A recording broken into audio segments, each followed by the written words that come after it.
गुरुरेव महेश्वरः गुरु साक्षात् परब्रह्म तस्मै श्री गुरुवे नमः। अखण्डमण्डलाकारं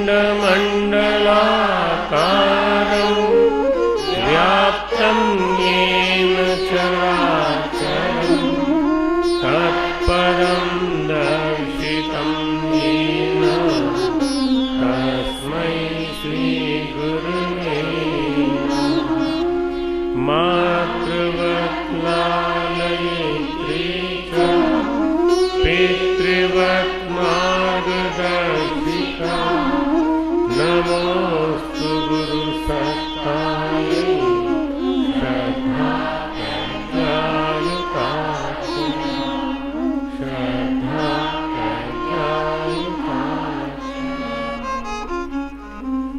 परम पूज्य गुरुदेव और परम वंदनीय माता जी की सूक्ष्म उपस्थिति में यहाँ बैठे सभी हमारे प्यारे प्यारे बच्चों, स्टाफ के सभी सदस्य, हमारे बीच में शांतिकुंज से आए हुए सभी कार्यकर्ता भाइयों बहनों, 5 भक्तियों की चर्चा हो चुकी। आज जिस भक्ति की चर्चा हम लोग कर रहे हैं वो है छठी भक्ति। छठ दम सील विरति बहुकर्मा निरत निरंतर सज्जन धर्मा। हमारे गोस्वामी तुलसीदास जी बहुत अच्छे सिद्ध कवि हैं और दो जोड़े बनाए हैं उन्होंने। दम सील, दमन यानी निग्रह, अपने ऊपर अपना नियंत्रण, और शील यानी उसका नियोजन कैसे करें, सौम्यता के रूप में, सौम्यता के उद्भव के रूप में, सौम्यता के विकास के रूप में उसका विकास हो। विरति बहुकर्मा और निरत निरंतर सज्जन धर्मा, ये दोनों का जोड़ा है। बहुत सारे कामों में मन न लगाएं, बहुत सारे कामों से वैराग्य, और उस काम को, उस शक्ति को कहाँ लगाएं, सज्जन के सज्जनोचित धर्म में लगाएं। संतों के साथ सज्जनों को आगे बढ़ाने के लिए और संतों के लिए जो हम काम अच्छा कर सकते हैं उसमें लगाएं। ये 2 जोड़े हैं, इंद्रिय निग्रह, बहुत कर्मों से वैराग्य, निरंतर धर्म पुरुषों के आचरण, इन सब का एक मिलकर के एक स्वरूप बनता है। तो इसमें श्लेष अलंकार भी है और बहुत ही सुंदर सुनियोजन आया। अब मैं आज उदाहरण बहुत सारे बताऊंगा। अब चूंकि आप लोग लिख नहीं सकते सारे उदाहरणों को, तो आप क्या करें, संकेत लिख लें उदाहरणों का। जो कोई ज़्यादा जोर देकर बात कहूँगा उसको लिख सकते हैं। भक्ति में 4 चीज़ें, साधना में 4 बातों की चर्चा होती है। कौन कौन सी? चर्या, क्रिया, योग और बोध। चर्या यानी आचरण, क्रिया यानी जो आप कर्म में उतार रहे हैं, योग यानी जो आपने जीवन में परमात्मा के साथ योग साधा है, उसका बोध हुआ कि नहीं। ये 4 चीज़ें साधना विज्ञान में बहुत ज़्यादा महत्व है। अभी तक भगवान भक्ति की प्रक्रिया बता रहे थे। 5 भक्ति जो बताई, कल तक जो बताई थी, उन्होंने भक्ति की प्रक्रिया बता रहे थे। आज ये बता रहे हैं भक्त का आचरण कैसा होना चाहिए, how you should behave. If you are a devoted disciple then what should be your characteristics और व्हाट शुड बी ट्रेट्स। जैसे कहते हैं ना, ट्रेट्स कैसे होना चाहिए, लक्षण क्या होंगे भक्त के, भक्त का आचरण कैसा हो, वो बता रहे हैं भगवान। जैसे एक जिज्ञासा के अंतर्गत अर्जुन पूछता है, स्थित प्रज्ञ से का भाषा। 54वां श्लोक है 2 अध्याय का गीता के। स्थित प्रज्ञ से क्या भाषा, का भाषा। समाधिस्थस्य केशव। हे भगवान केशव, आप ये बताइए कि स्थित प्रज्ञ की क्या भाषा होती है। स्थितधि ही किम भाषेत, वो कैसे बातचीत करता है, कैसे चलता है। किम आसीत ब्रजेत मम, आप मुझे बताइए ये कैसे चलता है। एक जिज्ञासा है कि स्थित प्रज्ञ अगर कोई पुरुष हो गया, समाधि में स्थित हो गया, तो उसकी आचरण कैसा होगा। तो ये जो पूरी आज की जो भक्ति हैं वो भक्त के आचरण के बारे में है। भक्त का आचरण कैसा होना चाहिए, भक्त के क्रियाकलाप कैसा होना चाहिए। अगर भक्ति जीवन में उतरी तो हमारे फीलिंग्स, हमारे व्यवहार दोनों बदल जाने चाहिए। फीलिंग्स भी बदल जाने चाहिए, व्यवहार भी बदल जाने चाहिए। हमें धीरे धीरे गुरुदेव के व्यवहार से परिचय मिला। हम गुरुदेव के ब्रह्म ज्ञान को क्या समझ पाते हैं, गुरुदेव के व्यवहार से परिचय मिला कि हमारा कल्याण ही उनका उद्देश्य है। हमारे कल्याण के लिए गुरुदेव ने हमें जोड़ा है और उनके मन में किसी के प्रति आसक्ति नहीं। मैं जब आया यहाँ पे शांति कुंज, जब गुरुदेव का एक बहुत ही ओजस्वी प्रवचन जिसने कि कई लोगों को यहाँ ला करके खड़ा कर दिया, वो 13 फरवरी 1978 का प्रवचन सुना, तो उसके पश्चात परम पूज्य गुरुदेव के पास जब मैं अपना चिट्ठी लेके गया लिख कि गुरुदेव मैं यहाँ आना चाहता हूँ, परमानेंटली रहना चाहता हूँ, उस समय अपने माता पिताजी को भी नहीं बताया था और मैंने त्यागपत्र लिख के यहाँ से भेज दिया था। मैंने जब गुरुदेव को बताया तो गुरुदेव ने कहा, देखो यहाँ कोई महंत की जगह नहीं है, महंत की पीठ नहीं है कि तुम हमारे बाद तुम महंत बन जाओगे, और ना हमें तुमसे कोई आसक्ति है। अगर तुम हमारा काम करने के लिए तैयार हो तो तुम आओ, नहीं तो मत आओ। और ये बात उन्होंने आखिर तक कही, हमारे लायक बनना पड़ेगा, हमारे योग्य बनना पड़ेगा, इसके लिए गलना पड़ेगा। गुरुदेव के जीवन में जो भी कुछ था उनके व्यवहार में उतरता था, वो व्यवहार में उतरता था, उसी की वजह से धीरे धीरे धीरे धीरे बदलता चला गया। गुरुजीएफ से उनका शिष्य ऑस्पेंस्की पूछता है कि आप कभी कभी बहुत नाराज़ हो जाते हैं, कभी कभी किसी को प्यार करने लगते हैं, आखिर किस लिए? तो बोले, मैं कंकड़ों में से हीरे बुनता हूँ, कंकड़ों में से हीरे बीनता हूँ, मैं पता लगाता हूँ इनमें से कौन से हीरे हैं। जो समझ मेरी बात को समझ जाएगा वो हीरा, जो नहीं समझ जाएगा वो कंकड़।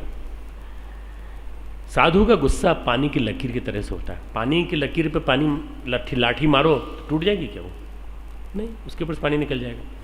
तो गुरुदेव के व्यवहार में कभी गुस्सा आता था, कभी कुछ होता था, परंतु कभी ये नहीं था कि उनके व्यवहार में कोई फीलिंग्स नहीं रिफ्लेक्ट हुई हो। फीलिंग्स, उनका प्यार, उनकी आत्मीयता बराबर दिखाई पड़ती थी। अब हम कैसे एनालाइज करेंगे कि जो भक्त है वो कैसा है? भावनाएं व्यवहार में परिलक्षित होती रहती हैं, भाव निरंतर विचारों में बहते रहते हैं, क्रिया में बहते रहते हैं। तो भगवान रामचंद्र जी के मुंह से कहलवाते हैं तुलसीदास जी, दम सील विरति बहुकर्मा निरति सज्जन निरति निरंतर सज्जन धर्मा। 4 चीज़ें। पहली बात दम। दम यानी दमन नहीं, नियंत्रण नहीं। दमन का मतलब लोग समझ लेते हैं कठोरता से दमन करो, और ऐसा दमन करो कि हमारे मन में किसी प्रकार का कोई ख्याल नहीं आ पाए, तब जरूर आएगा।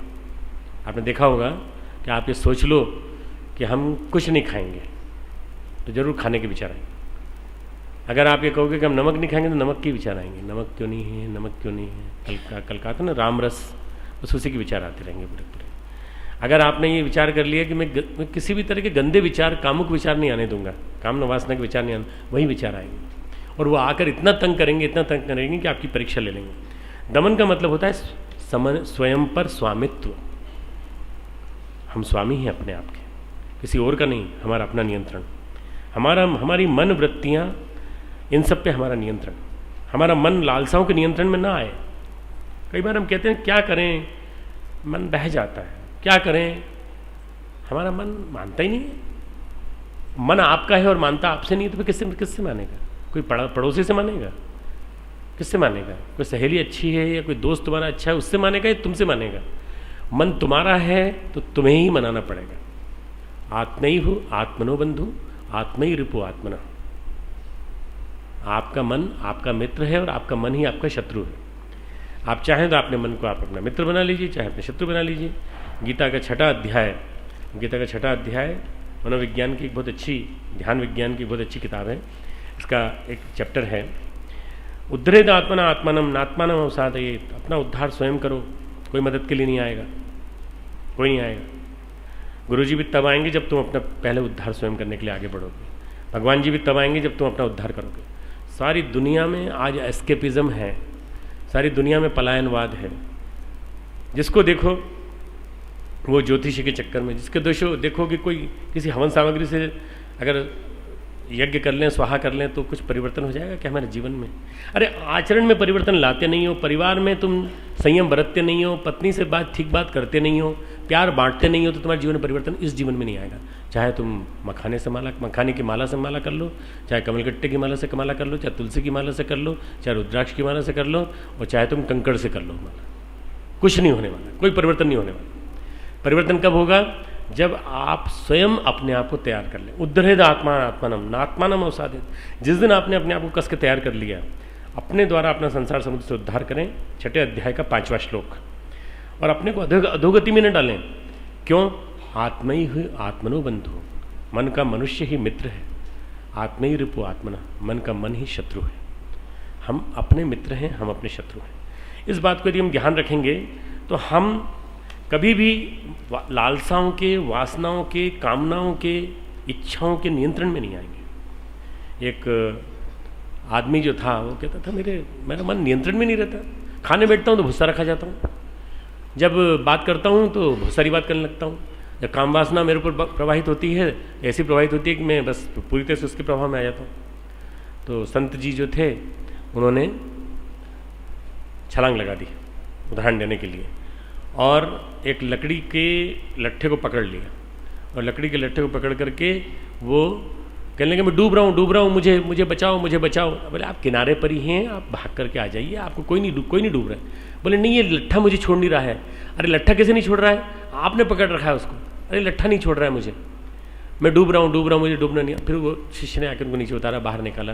उन्होंने शिष्य को समझाया कि मैं कहीं नहीं डूब रहा था, मैं तुझे बताना चाहता हूँ हमें कोई नहीं बांधता, हम अपने आप को बांधते हैं, हम अपने आप को बांध लेते हैं लालसाओं से, कामनाओं से। परम पूज्य गुरुदेव का एक चिंतन है, मन को आवारा कुत्ते की तरह भटकने न दिया जाए। जिस दिन आप मन को आवारा कुत्ते की तरह से भटकना रोक देंगे, उस दिन मन आपके नियंत्रण में आ जाएगा। आपकी मेमोरी, आपका IQ, आपका एप्टीट्यूड, आपका परफॉर्मेंस इन द एग्जामिनेशन, सब कुछ इंप्रूव होता जाएगा यदि आप आवारा कुत्ते की तरह मन को भटकना छोड़ दें। आपकी परफॉर्मेंस इन योर बिजनेस, आपकी परफॉर्मेंस एज ए एग्जीक्यूटिव, आपकी परफॉर्मेंस एज ए हाउसवाइफ हर दृष्टि से बढ़ जाएगी यदि आपका मन आपके काम में लगने लगा। भक्त भावुक भी होता है और उसकी भावनाएं त्याग, बलिदान, समर्पण में रिफ्लेक्ट भी होती हैं, वे उसे दृढ़ बनाती रहती हैं। कष्ट करने की क्षमता भक्त में जितनी होती है उतनी किसी में नहीं होती। अब कष्ट को सहन करने की क्षमता उसके अंदर जितनी होती है उतनी किसी में नहीं होती। नाग महाशय का एक जीवन बताना चाहता हूँ कि किस तरह से अपने ऊपर नियंत्रण। डॉक्टर थे, किसी का कष्ट नहीं देख पाते थे। मैंने बताया भी था, उदाहरण थोड़े दिन पहले दिया था, दो तीन दिन पहले दिया था। अपने पास से पैसा लगा देते, सेवा करते रहते, कृच्छ चंद्रायण करते थे, कोर खाते थे। कृच्छ चंद्रायण कैसा होता है? बहुत कड़ा होता है। कोर खाते हैं, छोटे छोटे, 1 कोर, 2 कोर आज, 2 कोर कल, 1 कोर कल, आधा कोर परसों, 1/4 कोर चौथे दिन। ये क्या हो गया? ये कृच्छ चंद्रायण निरंतर करने से उनके अंदर शक्ति आ गई। नाग महाशय की आंखें निर्मल पारदर्शी, स्वामी विवेकानंद कहते थे निर्मल पारदर्शी आंखों वाला एक गृहस्थ सन्यासी नाग महाशय परिभाषा करते थे। उन्होंने ठाकुर रामकृष्ण परमहंस ने कहा तू मेरा कैंसर ठीक कर देगा, मेरे कैंसर ठीक कर देगा, तेरी चिकित्सा पद्धति में जादू होगा और तेरे अंदर जादू होगा, तू ठीक कर देगा। नाग महाशय उसी शक्ति के साथ उठ के खड़े हुए, ठाकुर मैं आपका कैंसर ठीक कर सकता हूँ, आप मुझे आज्ञा दें मैं ठीक कर सकता हूँ। उन्होंने हाथ बढ़ाया कि अगर मैं हाथ लगा दूँ आपके कैंसर को तो ठीक हो जाएगा, ये आपकी कृपा से ठीक होगा, मेरी कृपा से नहीं। ठाकुर ने उनका हाथ पकड़ लिया और कहा तू ठीक कर सकता है, मैं मान लेता हूँ, लेकिन मुझे ठीक नहीं कराना। क्यों? काली नहीं चाहती, माँ नहीं चाहती। माँ चाहती हैं कि वैसा ही चले जैसा एक क्रम है, प्रकृति के क्रम में व्यवधान नहीं डालना चाहिए। प्रकृति भी तो है, कहीं कोई भगवान का भी तो कोई क्रियाकलाप है, भगवान का भी कोई व्यापार है। गंगा किनारे ध्यान करते थे, गंगा जल का घड़ा भर के ले आते थे, पूजा घर में रख लेते थे नाग महाशय, और भाव से ध्यान करते, और ध्यान ये करते कि गंगा मेरे सामने से बह रही है। उनके पिताजी हंसी उड़ाते, पिताजी डांटते, गंगा का घड़ा ले आया और कह रहा है कि गंगा जी के किनारे बैठा है। अरे गंगा जी दूर है, 2 किलोमीटर दूर है, तू वहाँ से एक घड़ा भर के लेके आया है और तू उसका ध्यान करता है। अगर तेरे अंदर भाव हो तो तू बता सकता है कि गंगा जी आ सकती हैं क्या यहाँ पर? तो उसने कहा अगर मेरे अंदर भाव है और ठाकुर की मेरे ऊपर कृपा है तो मैं प्रार्थना करता हूँ, हे गंगा तू मेरे आंगन में से निकला। और तुरंत एक सोता जोर से फूट पड़ा और उस आंगन में से जो सोता फूटा उसमें गंगा जल था पूरा के पूरा। न केवल वो आंगन में भर गया बल्कि आंगन में से होता हुआ कमर तक पानी हो गया, निकलता चला गया। उसके पिताजी भागे, पीछे की बिल्डिंग टूट जाएगी, तो क्या कर रहा है ये? गंगा जी को अंदर ले आया, बोला आपने ही तो चैलेंज दिया था, भक्त को कभी चुनौती नहीं देना चाहिए। भक्त को चुनौती दी तो भक्त गड़बड़ कर देगा। प्रकट हो गया, सोता फूट गया। बरीसाल गांव है गंगा का, गंगा जी से करीब 1 किलोमीटर दूर, घर बाहर सभी और गंगा। बाद में उन्होंने प्रार्थना की ठाकुर से, तो गंगा का स्रोत धीरे धीरे करके कम हो गया। दो शिष्य रामकृष्ण परमहंस के कभी महामाया से बंध नहीं पाए, कभी महामाया से नहीं बंध पाए। कौन? एक स्वामी विवेकानंद, दूसरे नाग महाशय। बाकी को कहीं न कहीं किसी न किसी रूप में किसी न किसी तरह से माया ने जकड़ा, पर ये दो शिष्य ऐसे थे। दम और आचरण दोनों साथ साथ जुड़े हैं। दम का मतलब है अपने ऊपर नियंत्रण, अपने आचरण में उसका परिलक्षित होना। दम का मतलब ब्रह्मचर्य केवल इंद्रियों पर नियंत्रण नहीं, जबरदस्त नियंत्रण नहीं, संकल्प के बिना नहीं होगा कुछ भी। संकल्प ये कि हम दमन नहीं बल्कि अपनी शक्ति को परिमार्जित कर रहे हैं, काम शक्ति को, बीज को, काम बीज को रूपांतरित कर रहे हैं, परिष्कृत कर रहे हैं। स्फुरना हुई तो होगा ही।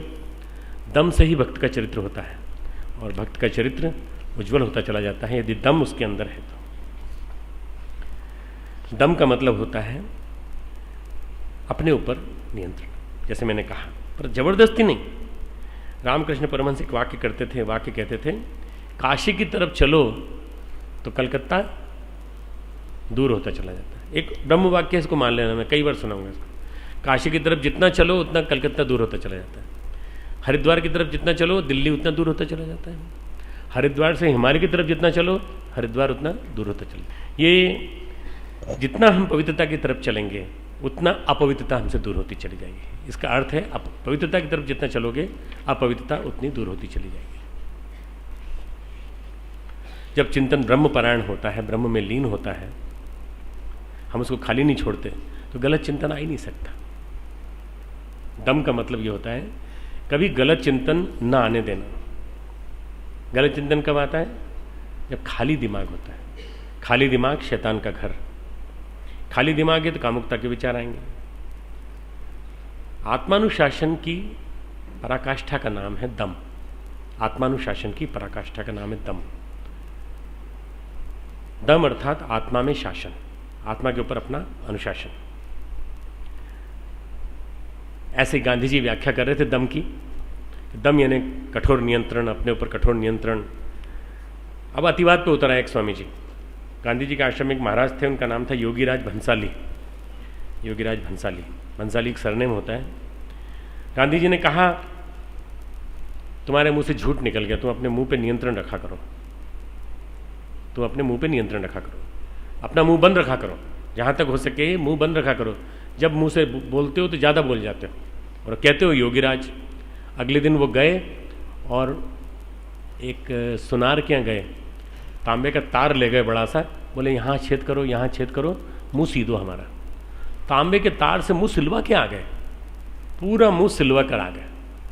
इसको क्या कहते हैं? अतिवाद। मतलब या तो बोलेंगे तो वो बोलेंगे, या फिर वो तांबे के तार से मुंह सिलवा के आ गए। गांधी जी के पास आए, गांधी ने कहा भले मानस, किसने कहा था तुम्हें तांबे के तार से मुंह सिलवाने कहा था? तुमसे कहा था मौन रहा करो। मौन नहीं रह सकते, झूठ मत बोला करो। गांधी ने तांबे के तार को वहीं के अपने सामने बिठा के कटवाया और ये कहा जब बोला करो तो मुझसे बोला करो और किसी से मत बोला करो। बस एक शर्त रख लो, मुझसे बोलोगे और किसी से नहीं बोलोगे। ये दम की जब बात आती है तो लोग अतिवाद पर उतर आते हैं। जब मैं कहता हूँ इंद्रियों पे ताला लगा लेना, तो उसका मतलब ये नहीं कि बहुत कठोर अंकुश। रामदास काठिया बाबा ने अपने गुरु के आदेश पर काठ की लंगोटी पहन ली और उसके बाद उन्होंने कहा ये गुरु के आदेश पे पहनी है, रामदास काठिया बाबा हो गए। इसका मतलब ये नहीं कि हम में से सब लोग जो जिनका नियंत्रण नहीं है अपने ऊपर, वो सब काठ की लंगोटी पहन लें। ये अतिवाद है। कोई कोई साध सकता है। जब हर व्यक्ति करने लगे, हर व्यक्ति मुंह सीले, हर व्यक्ति ऐसा करने लगे, तो अंतर्मुखी इंद्रियों की संरचना में फेरबदल कैसे आएगा? अंतर्मुखी होकर इंद्रियों की संरचना में फेरबदल करना सीखें। ये दम है। दम का मतलब होता है शांति के साथ दमन। शांति के साथ दमन, शम और दम दोनों साथ साथ। दम के साथ जुड़ा हुआ वर्ड है शम। हमको सीखना पड़ेगा कि हम अपना अंदर जगत की चीज़ों को, वृत्तियों को ऊर्ध्वगमन करना सिखाएं। जबरदस्ती का ब्रह्मचर्य नहीं, बल्कि गुरुदेव ने 4 प्रकार के संयम दिए हैं। समय संयम, विचार संयम, इंद्रिय संयम और अर्थ संयम। ये चारों संयमों का हम पालन करें। असंयम रूपी छिद्रों को बंद कर देने से उस हानि से बचा जा सकता है जिसके कारण, ये गुरुदेव का प्रज्ञा पुराण का वाक्य है, असंयम रूपी छिद्रों को बंद कर देने से उस हानि से बचा जा सकता है जिसके कारण ईश्वर द्वारा सर्वसंपन्न बनाया हुआ मनुष्य दीन दरिद्र बनकर रह जाता है। प्रज्ञा पुराण भाग 1 अध्याय 4 श्लोक 19, 20, 21, 22। बहुत अच्छा सुंदर वाक्य है। जीवन कामधेनु गाय है, उसका दूध पाने में किसी को कठिनाई नहीं होनी चाहिए, किंतु यही दूध यदि छेदों वाले पात्र में दुहा जाएगा तो उस सौभाग्य का लाभ कैसे मिलेगा। परम पूज्य गुरुदेव का वाक्य।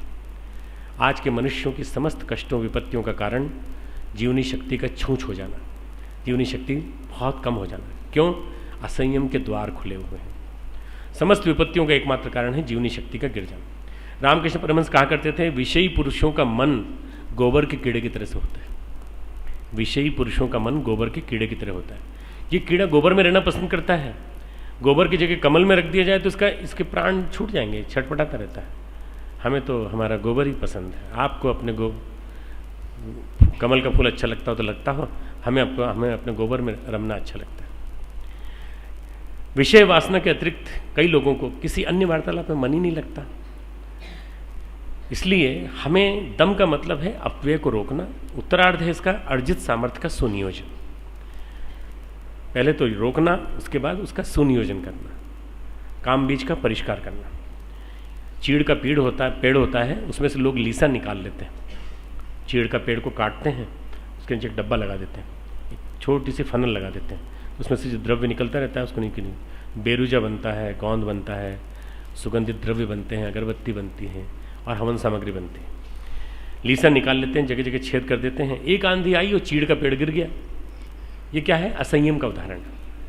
आपके अंदर की जो शक्ति के स्रोत हैं, यदि उनको बहा देंगे, पेड़ जर्जर हो जाएंगे। लगभग यही स्थिति सबकी आज स्थिति सबके होती जा रही है। आपको अर्जुन और उर्वशी का उदाहरण मालूम होगा।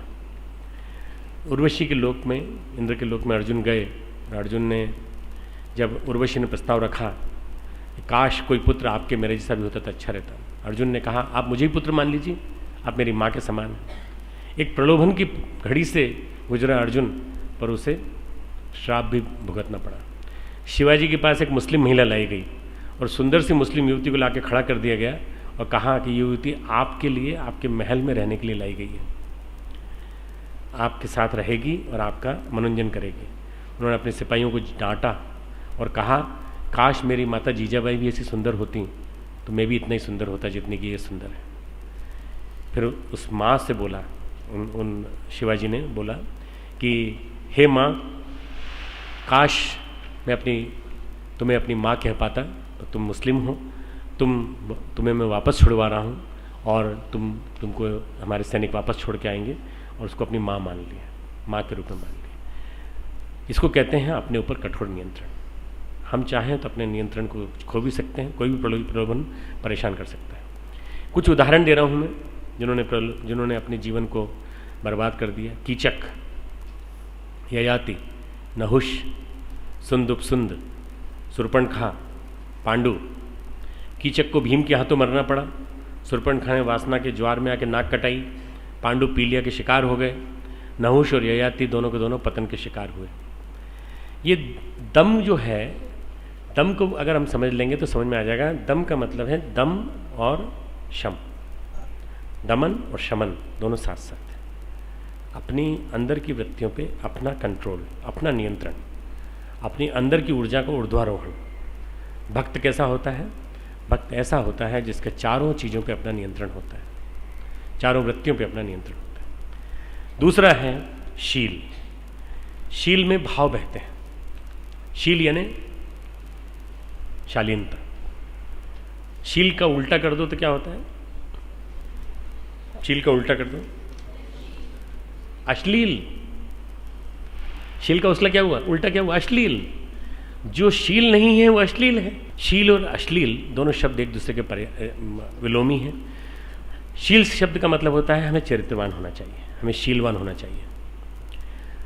शास्त्रों में प्रसंग आते हैं कि पति पत्नी दोनों मिलकर एक दूसरे की सहमति से संयम पूर्वक जीवन यापन करें तो उसे शील व्रत कहते हैं।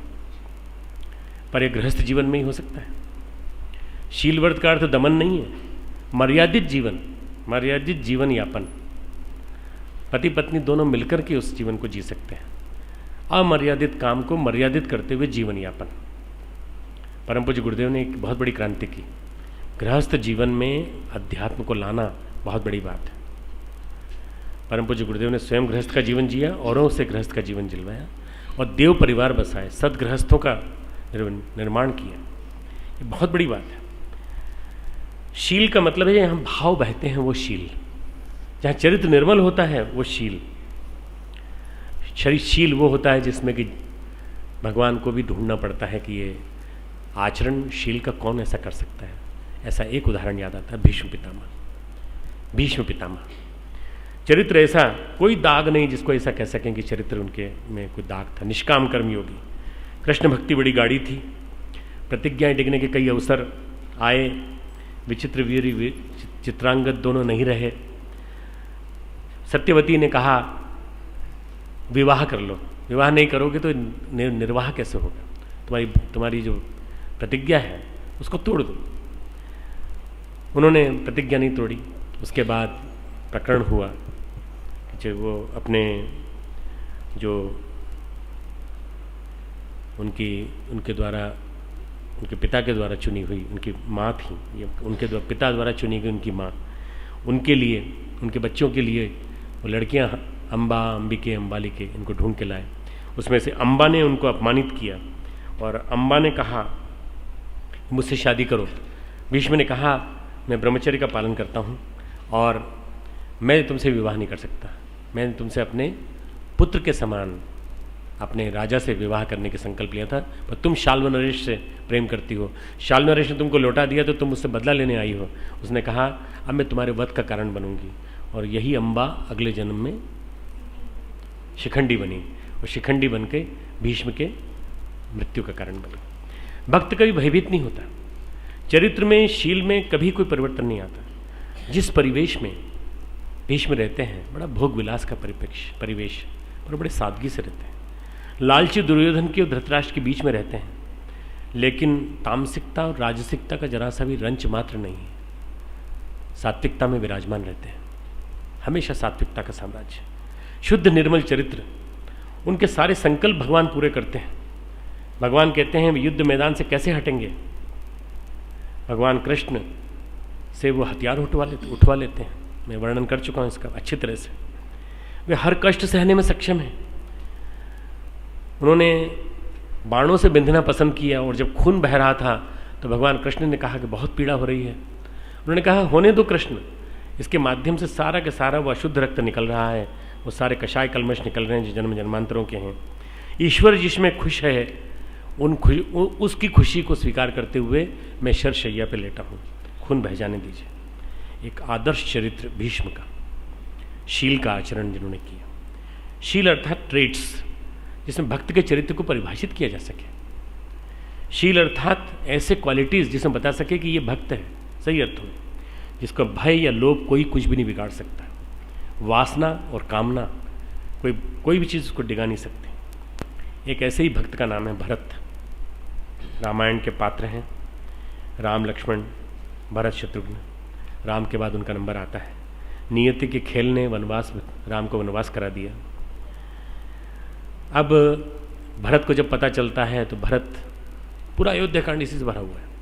भरत को जब पता चलता है तो भरत आते हैं और फिर सारी रानियों को सबको साथ लेके आते हैं। ग्लानि भाव से भरी हुई कैकेयी भी साथ में हैं।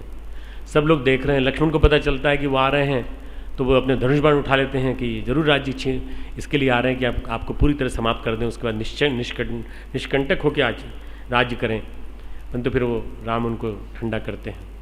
पता चलता है कि वास्तव में वो क्षमा मांगने आए हैं। भरत के आचरण को देखकर सारे के सारे ऋषि मुनि सब के सब प्रभावित हैं। सभी के सभी ज्ञानी जन जितने भी हैं उनकी भक्ति के समक्ष प्रभावित है। राम भक्ति इतनी गजब की भक्ति के समक्ष राम विवश हो गए। भरत के सीने से लग गए, छाती से लग गए। भरत हृदय से चाहते हैं कि राम चलें वापस, पर राम कहते हैं क्या राम संकल्पहीन हो जाए, ऐसा तुम चाहते हो? राम अपना संकल्प तोड़ दे, अपने पिता के सामने दिया हुआ संकल्प तोड़ दे और सारे विश्व के सामने जो मर्यादा स्थापित की है उसको तोड़ दे, ऐसा तुम चाहोगे? तो राम भरत कहते हैं जो आप कहेंगे मैं करूँगा, जो आप कहेंगे मैं करूँगा। वो कहते हैं 14 वर्ष तक तपस्वी की तरह से रहो। 14 वर्ष तक तुम ये मेरी खड़ाऊ ले जाओ, खड़ाऊ ले जा करके वहाँ पर जटाजूट धारण करके रहो। भगवान ये नहीं कहते, भगवान कहते हैं कि वैसे भरत जो कहते हैं अयोध्याकांड में, अर्थ न धर्म न काम रुचि गति न चहूँ निर्माण, न मुझे अर्थ चाहिए, न मुझे धर्म चाहिए, न काम चाहिए, न मुझे निर्वाण मोक्ष चाहिए, मुझे जीवन के चारों पुरुषार्थ नहीं चाहिए। जीवन के 4 पुरुषार्थ क्या हैं? धर्म, अर्थ, काम और मोक्ष, चारों नहीं चाहिए। अब काव्य की दृष्टि से भगवान ने जो तुलसीदास जी ने जो पंक्ति बनाई है, अर्थ न धर्म न काम रुचि गति न चहूँ निर्वाण, जन्म जन्म रति राम पद यह वरदान न आन। जन्म जन्मांतरों तक मुझे केवल राम का पद मिले, राम के चरणों में विश्राम मिले, ये मैं चाहता हूँ। भगवान के भक्त हैं भरत, वो कहते हैं 14 वर्ष तक वनवासी तपस्वी की तरह जटाजूट धारण करके कठिन से कठिन तपस्वी जीवन जीने के लिए प्रेरित हो जाते हैं। अयोध्या कांड में एक वर्णन आता है, छोटा सा वर्णन, भूषण वसन भोग सुख भूरी मन तम वचन तजे निज तूरी, अवध राज सुर राज सुहाई दशरथ धनु सुनि धनऊ तजा लजाई, तहीपुर बसती भरत बिनु रागा। इतना ऐश्वर्य दशरथ के राज्य में कि अवध का राज है, सारा का सारा ऐश्वर्य है, पूरे विश्व के सम्राट हैं, सब कुछ उनके बीच में। तहीपुर बसती भरत बिनु रागा, बिना राग, बिना मोह, बिना आकर्षण, बिना किसी लालच के और बिना किसी तरह के आकर्षण के भरत उसमें रहते हैं। कैसे? चंचरीक जिमी चंपक बागा। चंचरीक ने भौरा, चंचरीक ने भौरा, जिमी चंपक ने चंपा का वृक्ष। जिस तरह से चंपा के बगीचे में भौरा चंपा के फूल पे नहीं बैठता, बाकी सब जगह बैठता है, भौरा जो है चंपा के फूल पे नहीं बैठता। जिस तरह से चंपा के बगीचे में चंपा का फूल नहीं बैठता, भौरा नहीं बैठता, उस तरह से पूरे के पूरे सुख साधनों से भरे हुए भगवान राम का जो राज्य है, दशरथ जी का राज्य है, उसमें भरत आराम नहीं करते, भरत नहीं रहते। भरत क्या करते हैं? भरत जटाजूट धारण करके एक झोपड़ी बना करके एक उसी तरह से जैसा वेश उन्होंने राम का देख के आए थे, वही राम का वेश धारण करके रहते हैं और वैसा ही आचरण करते हैं जैसा राम ने किया 14 साल तक। तजी भूषण भोग सुख जियत अवधि की आस। सारे आभूषण और भोग सुख छोड़ करके अवध नरेश की आने की आस में 14 साल तक उनकी पादुका की पूजा करते हैं। राज्य का कोई काम नहीं गड़बड़ाता, राज्य के सारे काम चलते रहते हैं, पर राजा कैसा रहता है? भक्ति के ये 2 चरित्र हैं। नियति ने विलास ऐश्वर्य के बीच रखा, भीष्म को भी तपस्वी बने रहे, भरत को भी तपस्वी बने रहे। क्या हम रह सकते हैं? हमें बहुत अच्छे सुखों के बीच में अगर कोई छोड़ दे, ऐश्वर्य और आराम के बीच में छोड़ दे, हमारा मन करेगा कि इसमें निमग्न हो जाए। विवेकानंद गए जब विदेश, तो विदेश में भी उनको याद रहा मेरे सारे गुरु भाई दुखों के बीच में रह रहे हैं, बड़े कष्टों के बीच में रह रहे हैं। तो उनको बराबर ये याद आती रही कि ये जो मैं गद्देदार फोम के गद्दे पे मैं बैठा हूँ, ये मैं इसके लायक नहीं हूँ। वो नीचे जा कर के शूमेट जहाँ रहता है उसको हटा करके ज़मीन पे सोए, जैसे वहाँ सोते थे अंतिम समय में, जहाँ वाराह नगर के मठ में रहते थे, वहाँ जैसे सोते थे ऐसे सोए। और उन्होंने कहा काश मेरे सभी गुरु भाई और मेरे पूरे भारतवासी अच्छी नींद सो सकें, उसके लिए मैं प्रार्थना करता हूँ, पर मैं गद्देदार उस पर नहीं सो सकता। क्या भोगों के बीच में हम इस तरह से रह सकते हैं? यह हमें सोचना चाहिए। एक स्वामी शिवानंद थे, रामकृष्ण परमहंस के शिष्य, नाम था तारकनाथ, बाद में बन गए शिवानंद, पर इनका एक और नाम पड़ा था। कोई बता सकता क्या नाम था? स्वामी शिवानंद, डिसाइपल्स ऑफ स्वामी रामकृष्ण परमहंस। किसी ने पढ़ा हो तो चलो, तुमको पढ़ना चाहिए। उनका एक और नाम था दूसरा, मैं बताता हूँ। आपस में चर्चा चल रही थी, तो बोले भाई हमारे बीच में सब ब्रह्मचारी हैं, हम तो इस बात को सब कह सकते हैं कि हमारे जीवन में कभी काम वासना आई नहीं। 18 साल के थे, 17 साल के थे, 16-17 साल के थे, तो हम ठाकुर के पास आ गए। ठाकुर के पास आने के बाद काम वासना ने कभी स्पर्श भी किया तो ठाकुर की बातों ने हमें उनसे दूर भगा दिया। पर इनसे पूछना चाहिए, तारकनाथ जी से, शादी करके आए हैं, इनकी तो पत्नी भी थी। तो उन्होंने कहा देखिए हम तुमको बताते हैं, हमने पारस्परिक सहमति से शील व्रत का पालन किया। जब तक हम दोनों पति पत्नी साथ रहे तब तक शील व्रत निभाया। न उसके मन में कोई विकार आया, न हमारे मन में कोई विकार आया। हमारी पत्नी की जल्दी मृत्यु हो गई, उसकी मृत्यु के बाद हमारे मन में किसी प्रकार का कोई विकार नहीं आया। स्वामी विवेकानंद ने उनको उद्बोधन दिया, उनको नाम दिया, दादा तुम निश्चय ही महापुरुष हो। उनका नाम रखा गया महापुरुष महाराज, महापुरुष महाराज।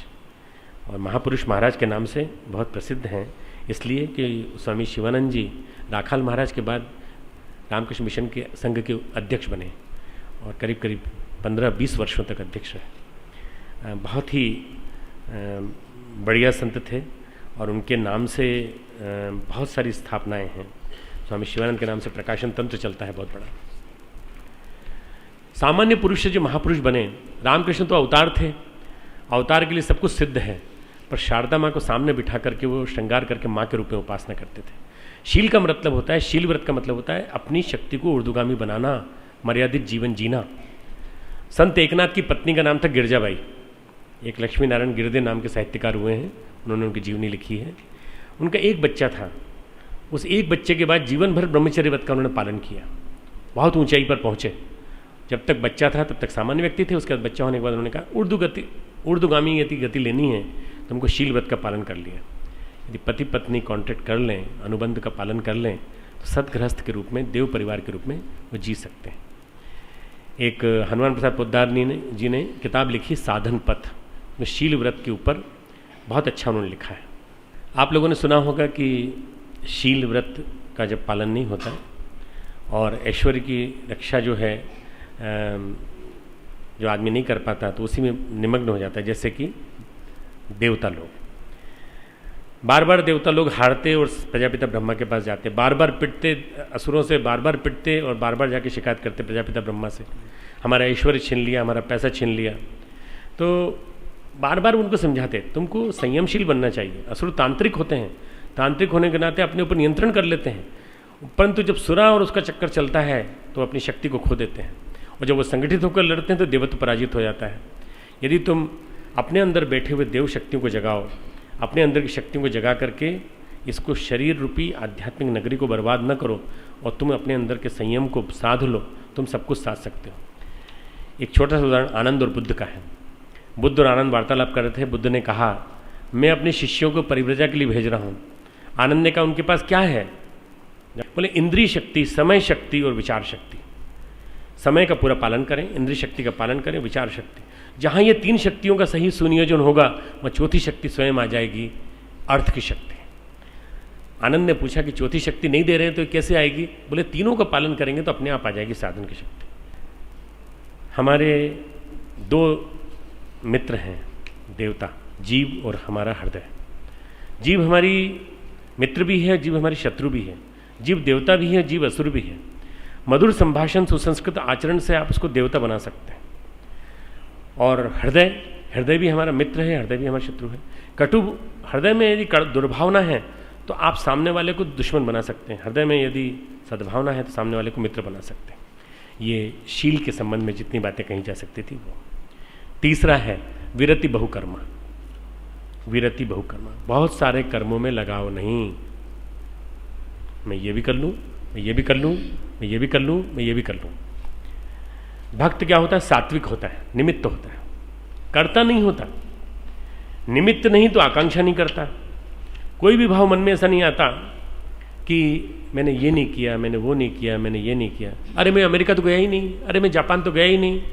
ढेर सारे लोग तो अंतिम समय में इसी इच्छा को लिए चले जाते हैं, हे भगवान इतने दिन जीवन बिताया पर हमने अपने जीवन में कभी विदेश यात्रा नहीं की। एक कुंठा लेकर के, हो सकता है अगले जन्म में फिर वो लोग विदेश में पैदा होते होंगे, और जब जो इस मन में अपनी ऐसी भावना रह जाती है उधर जाते हैं। फिर गुरुदेव ये कहते हैं, बार बार ये कहते हैं, मनोकामनाओं की लंबी चौड़ी भीड़ मत लगाओ अपने सामने। कोई भी भाव ऐसा, देखो गुरुदेव की बात सुनाता हूँ। गुरुदेव कहते थे युग निर्माण हमारी ठेकेदारी नहीं है, जिसे कराना होगा करा लेगा। भगवान ने हमसे कहा तुम युग निर्माण की कुकड़ों करके बांग लगाओ। हमने बांग लगा दी, हमने लगा दी और हमने आग लगा दी सारे देश में, सारे विश्व में। अब युग निर्माण होगा क्योंकि भगवान चाहता है।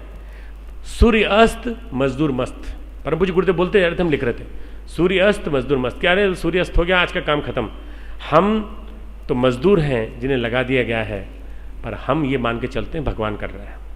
हमारे अंदर जब भाव पैदा हो जाता है कि मैं कर रहा हूँ, मैं कर रहा हूँ, मैं कर रहा हूँ, सारा का सारा हेडेक हमारे ऊपर आ जाता है। मैं, हे भगवान मेरे को इतना काम करना है, मेरे को ये काम करना है, लिखो लिखो लिखो भाई, इतना काम करना है, इतना काम करना है। और इसी तनाव में तुम्हारी सारी ज़िंदगी बर्बाद हो जाती है।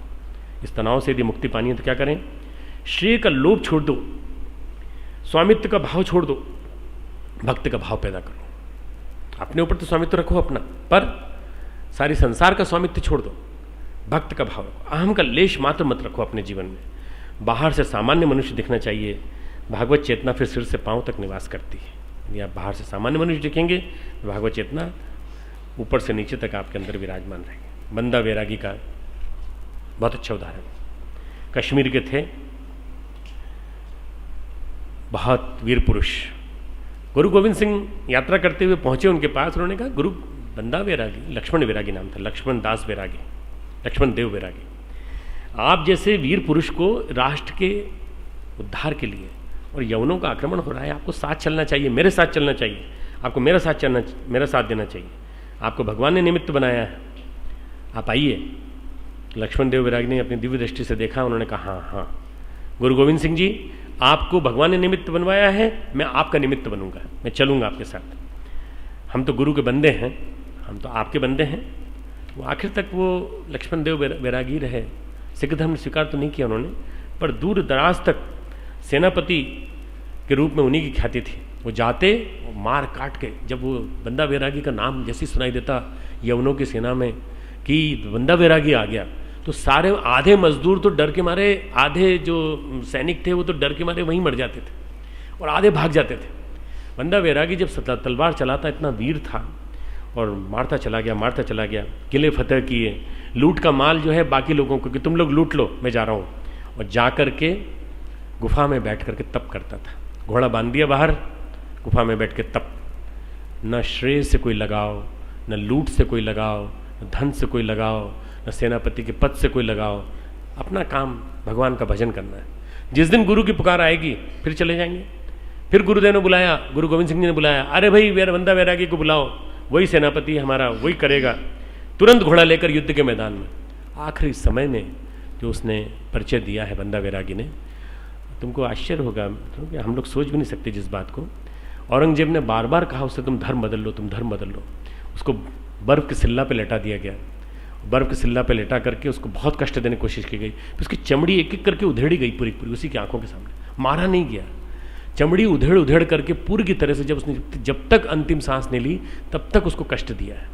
परंतु उसने गुरु गोविंद सिंह की जय, गुरु गोविंद सिंह और अकाल तख्त की जय, जो वाहे गुरु जी दा खालसा, वाहे गुरु जी दी फतेह, ये नारे लगाता रहा कंटिन्यूस बराबर। और उसने कहा, भगवान मेरे साथ हैं, भगवान मेरे साथ हैं, और भगवान चाहता है कि ये तुम जो दुष्टता कर रहे हो, मैं अपना धर्म नहीं बदलूंगा, धर्म नहीं बदला। ये कार्य मैं कर रहा हूँ, मेरे द्वारा किए गए हैं।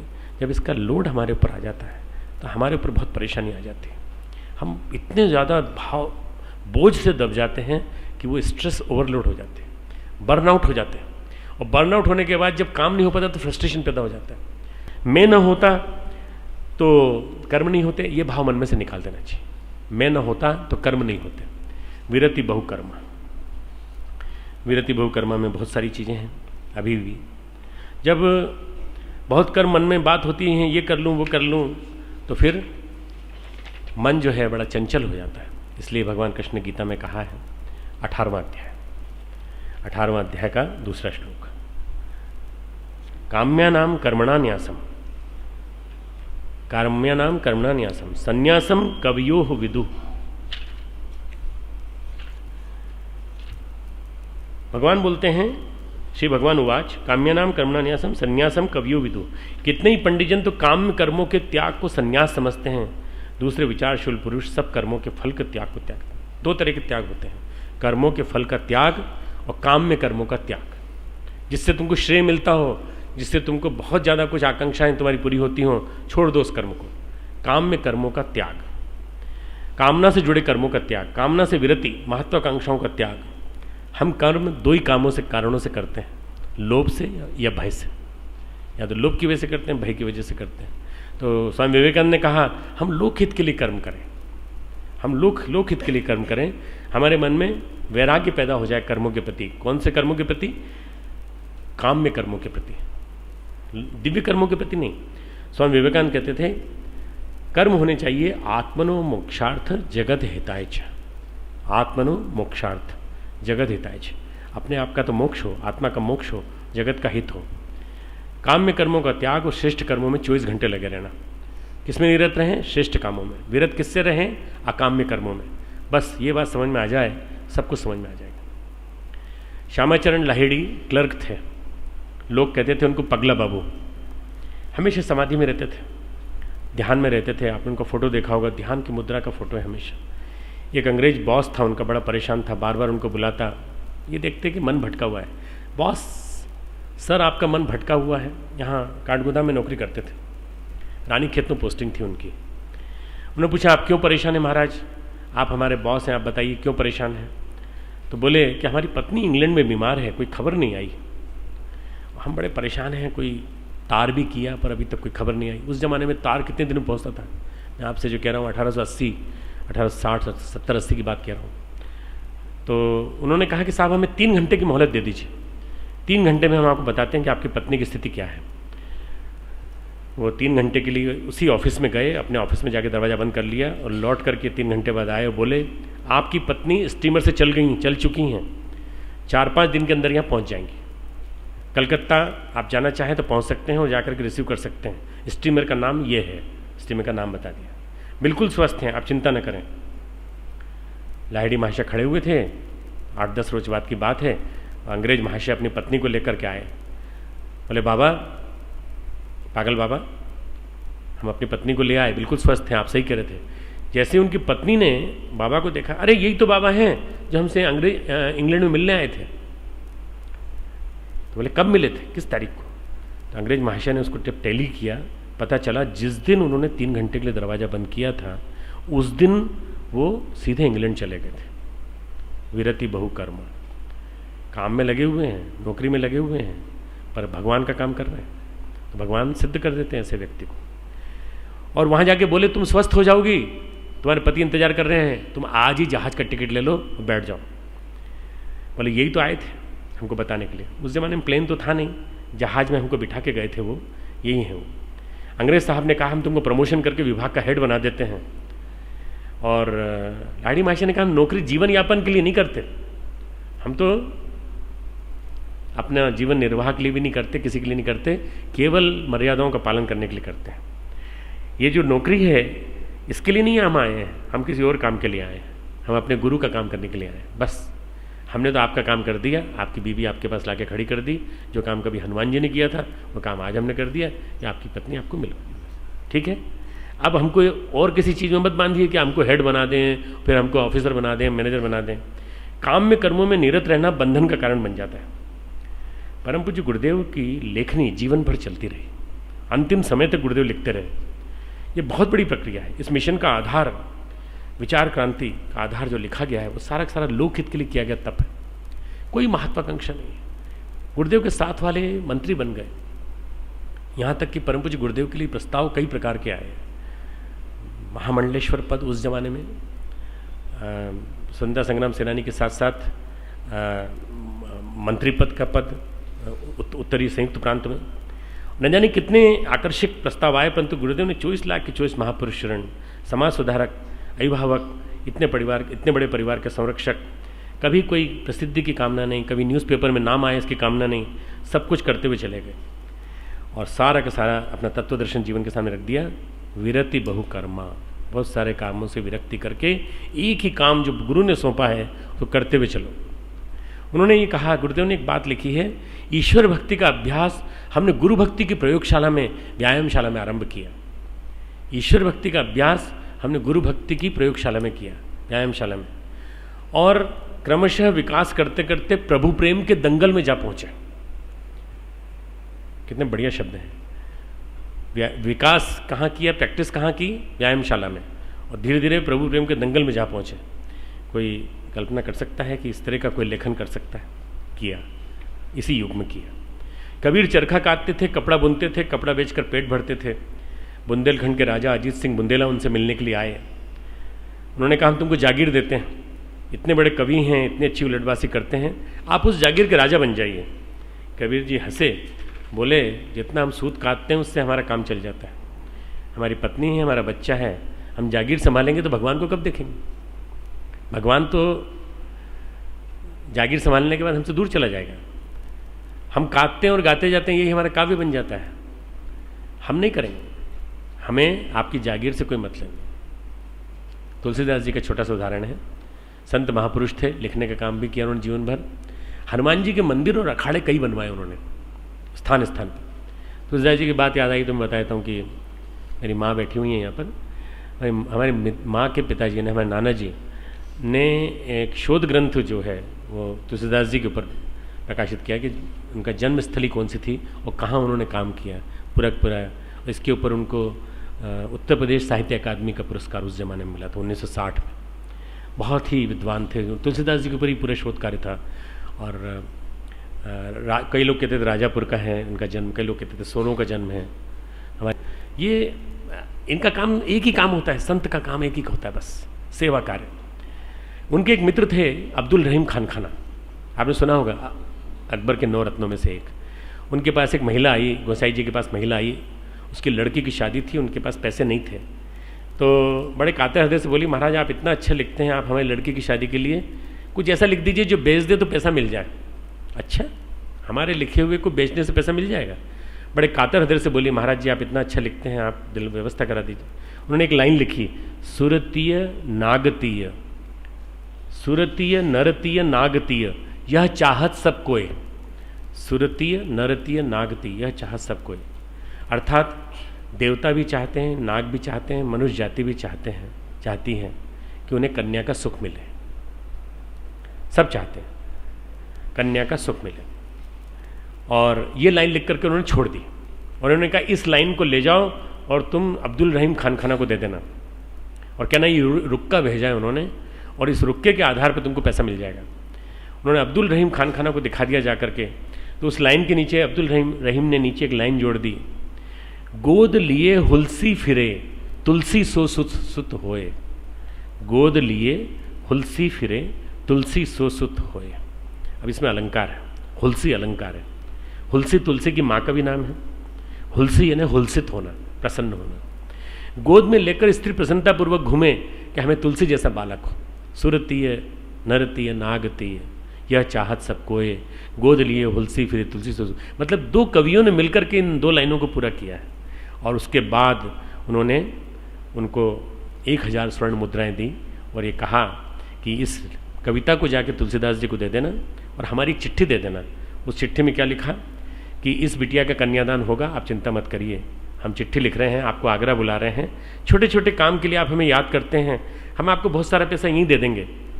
हम अकबर के नवरत्न हैं और आप यहाँ काव्य लिखते रहा करिए। अच्छी खासी हस्ती थी अब्दुल रहीम की। उन्होंने दोहा लिख को भिजवाया बहुत सुंदर सा कि आप यहाँ आइए।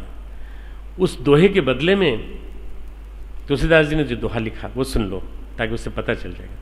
संतन को कहाँ सीकरी सो काम, संतन को कहाँ सीकरी सो काम। संतों को सीकरी से क्या मतलब? हम लोगों को दिल्ली से क्या मतलब? हम लोग को देहरादून से और उत्तर प्रदेश की राजधानी लखनऊ से क्या मतलब? सीकरी यानी फतेहपुर सीकरी।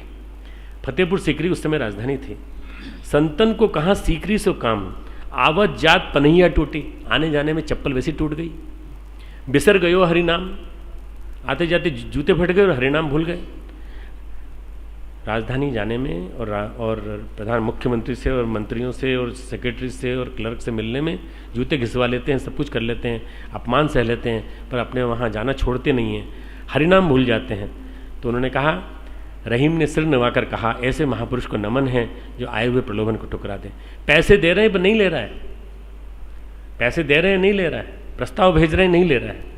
ये मित्रों, ये है असली वीरति बहुकर्म। बहुत सारे कामों से दूर, बहुत सारे उदाहरण हैं, आज नहीं दे पाऊंगा। चौथा है निरति निरंतर सज्जन धर्म। निरंतर सज्जनों के आचरण में लगा रहना, संत पुरुषों के आचरण में निरंतर लगे रहना। संत पुरुषों का आचरण कैसा होता है? जैसे दादू का, जैसे एकनाथ का, जैसे तुकाराम का, जैसे गुरु नानक देव का। तुकाराम ने कहा अपनी पत्नी से, तेरे लिए गन्ने लाया हूँ, पत्नी ने कहा गन्ने के 2 टुकड़े करना है, अपनी पीठ लाओ। इतनी गुस्से वाली थी, उसी की पीठ पर 2 टुकड़े किए और उसने कहा बहुत अच्छा हुआ, 2 टुकड़े चाहिए थे, एक तुम्हें खाना था आधा, एक आधा हमें खाना था। नहीं, संतों का आचरण ऐसा होता है जैसे दादू का, जैसे एकनाथ का। एकनाथ को एक महिला रोज उनके ऊपर कूड़ा फेंक देती थी, रोज कचरा फेंक देती थी, 1 बार 2 बार 3 बार, जितनी बार निकले हर बार कूड़ा फेंक। एक बार जब महिला बीमार हुई तो उसको देखने के लिए गए, भाई आज कूड़ा नहीं गिरा, क्या बात है? पता चला बीमार है, देखने के लिए गए तो देखा बीमार है, उसकी सेवा की, पानी पानी हो गई। ये संत का स्वभाव है, संत हृदय नवनीत समाना। गोस्वामी तुलसीदास जी की संतों पे बड़ी अनुकंपा है, संतों पे बड़ी श्रद्धा है। संत वो जिनका हृदय नवनीत समान होता है, संत वो जिनके लिए उन्होंने शुरू में कहा प्रथम भगति मम संतन, मेरी तरफ से प्रथम भक्ति क्या है? संतन की सेवा। और फिर आगे अगली भक्ति में हम आएंगे, संतों से अधिक मुझे मानना, मुझसे अधिक संतों को मानना, मेरे में दृढ़ विश्वास, मुझ पर भरोसा, और मुझसे अधिक संतों को मानना। संतों के बारे में बहुत ज़्यादा द्रवित हो जाते हैं। संत कहते हैं क्षमा बड़न को चाहिए, छोटन को उत्पात। कौन करेगा क्षमा? बड़ी तो करेंगे। संत एकनाथ जी, उनके साथ जीवन में इसी तरह की घटना घटी। संत तिरुवल्लुवर के पास, दक्षिण भारत के संत थे, जमींदार का एक लड़का आया, उसने कहा है सुना है आपके पास बड़ी सिद्धि है। उसने कहा कुछ नहीं बेटा, हम तो सेवा करते हैं। उन्होंने कहा ये कपड़ा कितने का है? उन्होंने कहा 10 रुपये का। फिर उन्होंने उसको उसमें दो टुकड़े कर दिए। उन्होंने कहा कितने का? तो बोले अब तो बेटा ये और भी कम का हो गया। फिर उसने 4 टुकड़े कर दिए, अब कितने का रहा? तो बेटा और भी कम का हो गया। फिर उसने 8 टुकड़े कर दिए। गुस्सा नहीं हुआ, तिरुवल्लुवर गुस्सा नहीं हुए। जब सारे टुकड़े हो गए तो उन्होंने कहा अब तो सब टुकड़े तू एक साथ ले जा बेटा, ये मुफ्त में ले जा, अब तो 1 पैसे का भी नहीं रहा ये। पर उन्होंने गुस्सा नहीं किया। बाद में उसके पिता ने आकर के माफ़ी मांगी, क्षमा मांगी, उनके लिए वस्त्र लेकर के आए। तिरुवल्लुवर के साथ जुड़ा हुआ एक उदाहरण है, उनके पास कोई भी व्यक्ति आता, खोटा सिक्का लेकर के आता तो उसे स्वीकार कर लेते, उसके बदले में जो चेंज होती तो वो दे देते, जो असली होती। खोटे सिक्के स्वीकार कर लेते, ये प्रसिद्ध हो गया। तो जितने भी चोर बदमाश थे वो पूरे खोटे सिक्के वहीं चलाते उन्हीं के पास।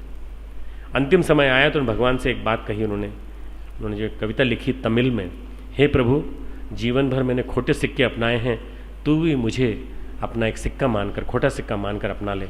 भगवान ने तिरुवल्लुवर को मान लिया। दक्षिण भारत के बहुत जाने माने सिद्ध हैं। क्षमा साधु पुरुषों का आचरण है। दुर्वासा मुनि तपस्वी हो सकते हैं तो हमारी इस परिभाषा के अनुसार संत नहीं हो सकते। क्यों? क्योंकि संत का लक्षण है अक्रोध, क्षमा, बिना गुस्से के क्षमा। सहो असी सहो मई देही, हे भगवान मुझे सहन करने की शक्ति दो। सहो असी सहो मई देही, मन्यु रसी मन्यु में देही, हे भगवान मुझे मन्यु दो और उसे लड़ने की ताकत दो, परंतु मुझे सहनशीलता भी दो, निरंतर प्रसन्न भाव में बने रहने की ताकत दो। संतों की शान है सौम्यता, संतों की शान है शालीनता, संतों की शान है संत हित में, लोक हित के लिए लगे रहना। यदि हम इस बात को समझ लें तो वास्तव में हमें समझ में आ जाएगा कि संत विरति निरंतर, कितना सुंदर है। एक में है विरति वैराग्य, एक में है निरति, एक से वैराग्य दूसरे से निरति। सज्जनों के धर्म में लगे रहना, सज्जनों के कर्म में लगे रहना, सज्जन जैसे बनने का प्रयास करना। हमारे जीवन में सज्जन धर्म आ जाए तो श्री अरविंद ने कहा हमने न राष्ट्र की सेवा की न मानवता की सेवा की, हम तो परमात्मा के इशारे पर चले। सज्जन किसको कहते हैं? इसका नमूना, हम तो मात्र परमात्मा के इशारे पर चले। आप पांडिचेरी में क्यों बैठे हैं? क्यों यहाँ पे आप साधना करें? हम यहाँ इसलिए हैं कि भगवान ने हमें लाके रख दिया है। कल कहीं ले जाएंगे, हम चले जाएंगे, कोई संकल्प नहीं है। प्रभु का संकल्प ही हमारा संकल्प है। मैं के लिए लेश मात्र भी काम नहीं करता भगवान, वो मात्र निमित्त होकर काम करता है। संत का चरित्र क्या है? जरा भी मैं के लिए काम नहीं करना, मैं कहीं नहीं आता बीच में, और बराबर कंटिन्यूस लगे रहना भगवान के काम। विनोबा को कोई नहीं जानता था, गांधी जी ने घोषणा की पहला सत्याग्रही विनोबा बनेगा। न जाने कितनों को लगता था नेहरू बनेंगे, न जाने कितनों को लगता था कि शायद कोई और उनके नज़दीक रहने वाला पटेल बनेंगे, कोई और बनेंगे, कोई और बनेंगे, पर किसी विनोबा को कोई नहीं जानता था। और विनोबा अचानक सबके सामने आ गए। गांधी ने शिष्य रूप में केवल एक को स्वीकार किया है, वो है गांधी के शिष्य विनोबा, बस। गांधी ने विनोबा को शिष्य के रूप में स्वीकार किया, क्योंकि विनोबा की कोई इच्छा ही नहीं थी। विरति निरंतर सज्जन कर्म, सज्जनों के कर्म में लगे रहना। आज की छठी भक्ति का जो स्वरूप था, छठ दमशील निरति बहु कर्मा निरति निरंतर सज्जन धर्मा, 4 गुणों को गोस्वामी जी विशिष्टाद्वैत के विद्वान थे। द्वैत और अद्वैत दोनों उनके जीवन में था। दम और शील, विरति बहुकर्मा और सज्जन धर्मा, सबको जोड़ करके उन्होंने भक्ति बना दी, एक लाइन में एक भक्ति। और जब बनाई उनको तो इनको अंदाज भी नहीं था कि 1-1.5 घंटे में पूरी नहीं हो सकती, और फिर भी किसी तरह से पूरी करने की कोशिश की है कि चारों चीज़ों को एक साथ जोड़ दिया उन्होंने। क्या गजब का उनका चिंतन था कि इसके बिना आदमी भक्त नहीं बन सकता, सज्जन बने बिना आदमी भक्त नहीं बन सकता, शीलवान बने बिना भक्त नहीं बन सकता, दमन किए हुए बिना भक्त नहीं बन सकता, दमन के साथ शमन किए हुए नहीं भक्त बन सकता। और कल लेंगे 7वां समोही मय जग देखा, मोते संत अधिक करी लेखा। ये कल 7वीं भक्ति है और 3 दिन और बचे हैं। 3 दिन और उस धैर्य के साथ अपन इसको सुनेंगे तो बहुत बढ़िया है। ऐसा कहा जाता है कि भागवत के 7 जब अध्याय पूरे होते हैं तो सप्त चक्र जागृत हो जाते हैं नीचे से ऊपर तक, और जब 9दा भक्ति पूरी होती है तो भक्ति के 9 आयाम पूरे हो जाते हैं और भक्ति का एक नया पुष्प साधक के अंदर से खिलता है। इसके साथ साथ कुंडलिनी जागरण की प्रक्रिया भी सार्थक होती है।